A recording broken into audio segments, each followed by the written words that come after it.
Good morning, students. My name is Nisha Rana. I am Assistant Professor in Department of Special Education at Uttarakhand Open University, Haldwani. Today we are discuss about parenting style and their effect on children with special need. सबसे पहले हम बात करते हैं parenting. Parenting होता क्या है? Parenting का मतलब क्या होता है?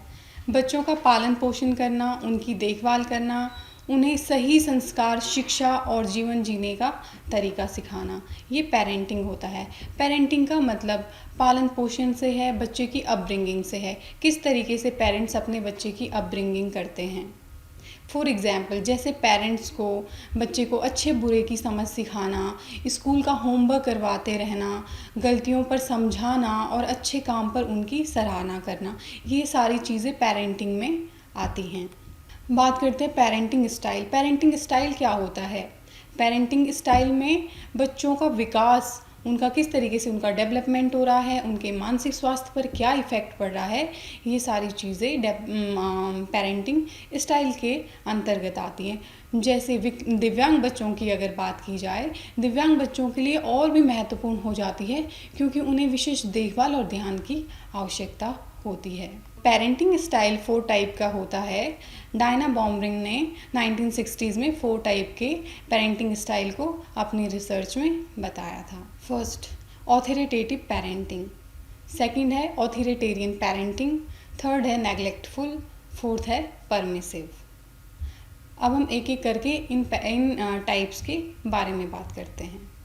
Authoritative parenting. ऑथोरिटेटिव पेरेंटिंग कैसे होती है?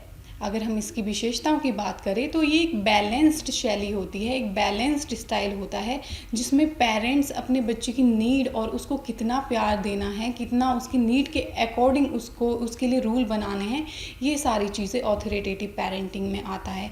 ऐसे पेरेंट्स अपने बच्चों की नीड को समझते हैं और उनके लिए स्पष्ट रूल बनाते हैं. बात अगर दिव्यांग बच्चों की जाए तो अगर बच्चा दिव्यांग है तो उसकी जो ज़रूरतें होंगी वो विशेष होंगी और उसकी विशेष ज़रूरतों को समझते हुए उसके लिए रूल बनाना, उसके लिए उसको कितना प्यार देना और उसकी स्पेशलिटी के अकॉर्डिंग उसकी नीड को फुलफ़िल करना. अगर हम इसके इफ़ेक्ट की बात करें तो बच्चे आत्मविश्वासी होते हैं. अगर पेरेंट्स का इस तरीके का रोल होगा तो बच्चे में इसके अच्छे इफ़ेक्ट होंगे. बच्चा आत्मविश्वासी बनेगा, सामाजिक कौशल उसके अच्छे होंगे, अपनी विशेष ज़रूरतों को और बेहतर ढंग से वो संभाल पाएंगे. फॉर एग्ज़ाम्पल, अगर किसी का बच्चा ऑटिस्टिक है, ऑटिज़म से ग्रसित है, तो पेरेंट्स बच्चे को प्यार से समझाते हैं. अगर वो बच्चे को प्यार से समझाते हैं, कहते हैं कि पहले आपको खेलना है तो खेल के बाद पढ़ाई ज़रूरी है, खेल के बाद पढ़ाई ज़रूरी है और समय पर सोना ज़रूरी है, तो वो नियम बनाते हैं बच्चे के लिए कि इस समय पे आपने खेलना है. अगर बच्चा ज़िद करता है कि उसको खेलना है तो उसे खेलने देते हैं. उसके बाद उसकी पढ़ाई का भी टाइम टेबल सेट करते हैं और उसको किस टाइम पे उठना है, सोना है, ये सारी चीज़ों का ध्यान रखते हैं. सेकंड आता है ऑथोरिटेरियन पेरेंटिंग. इसका नाम ही है तानाशाही पालन पोषण.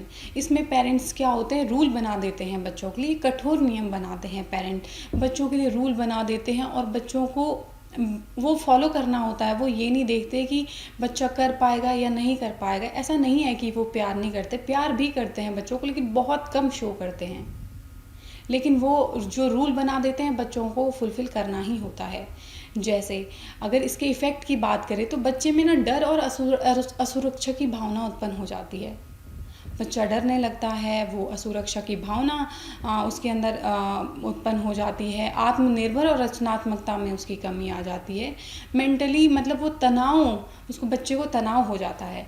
इस तरीके से अगर पेरेंट बच्चे पे अपना रूल थोप देते हैं, बच्चे को कहते हैं कि तुमने ये करना है तो करना है, तो इस तरीके से बच्चों के लिए, अगर बच्चा दिव्यांगता से ग्रसित है तो बच्चों के लिए चैलेंज आ जाता है अगर पेरेंट्स इस तरीके का बिहेवियर करते हैं. फॉर एग्ज़ाम्पल, अगर पेरेंट्स बच्चे को कह रहे हैं, चिल्ला के कह रहे हैं तुम ठीक से होमवर्क करो वरना तुम्हें टीवी नहीं देखने दिया जाएगा, तो बच्चा डर के मारे मतलब पहले वही चीज़ करेगा और वो अपनी भावनाओं को व्यक्त नहीं कर पाएगा, अपनी भावनाओं को नहीं बोल पाएगा और फिर वो अंदर ही अंदर घुटता जाएगा. तो इससे बच्चे की जो अपब्रिंगिंग होगी वो बहुत अच्छी नहीं मानी जा सकती. थर्ड आता है परमिसिव पेरेंटिंग, ढीला ढाला पालन पोषण।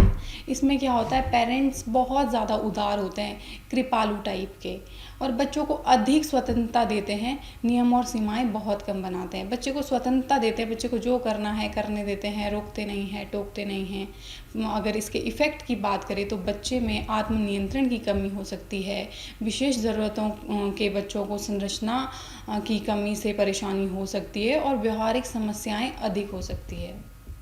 तो पेरेंट्स को बच्चे को इतना भी ना तो वो बच्चे को कंट्रोल कर रहे हैं, ना बच्चे को डांट रहे हैं, बच्चे के लिए कोई रूल सेट नहीं कर रहे हैं, बच्चा जैसा बोल रहा है वैसे करे जा रहे हैं, तो ये भी बच्चे के डेवलपमेंट के लिए, अगर दिव्यांग बच्चे की बात की जाए तो ये कोई अच्छी पेरेंटिंग नहीं मानी जाए। फॉर एग्जाम्पल, अगर बच्चा ADHD से ग्रसित है और वो हर बार गलती करता है और पेरेंट्स उसे माफ़ कर देते हैं, वो स्कूल का काम नहीं करता है, फिर भी पेरेंट्स उसको कुछ नहीं बोलते क्योंकि वो उसे दुखी देखना ही नहीं चाहते, तो ये जो पेरेंटिंग है, ये परमिसिव पेरेंटिंग स्टाइल कहलाता है। फोर्थ है नेग्लेक्टफुल पेरेंटिंग। नेग्लेक्टफुल पेरेंटिंग में क्या होता है कि जो पेरेंट्स होते हैं वो बच्चे की नीड को नज़रअंदाज करते हैं, ना तो उसको इमोशनली सपोर्ट करते हैं और ना ही उचित निगरानी रखते हैं। इस तरीके की पेरेंटिंग में पेरेंट्स अपने ही काम में व्यस्त होते हैं, वो बच्चे पर ध्यान नहीं देते हैं। इसका इफ़ेक्ट क्या होगा बच्चे पर अगर इस तरीके की पेरेंटिंग हो गई? तो बच्चे अकेलापन महसूस कर सकते हैं, विकासात्मक डिले होगा, उनका जो डेवलपमेंट है वो डिले होगा, और उनकी भावनात्मक समस्याएं बढ़ सकती है और आत्मसम्मान में कमी आ सकती है।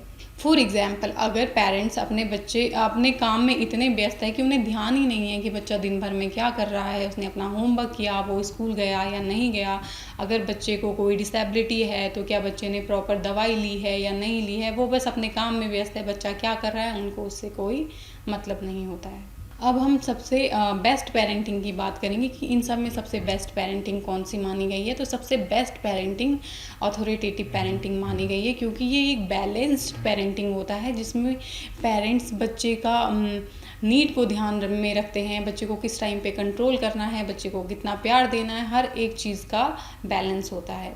इससे बच्चे का जो ओवरऑल डेवलपमेंट होता है वो बहुत अच्छे से होगा। बच्चे का कॉग्निटिव लेवल, बच्चे का सोशल लेवल, बच्चे का इमोशनल लेवल अच्छा होता है, और सोसाइटी के साथ, समाज के साथ अच्छे से सामंजस्य स्थापित कर पाता है।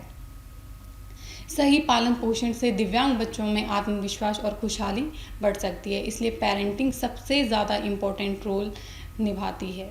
तो पेरेंटिंग बहुत अच्छे से करनी चाहिए। Thank you.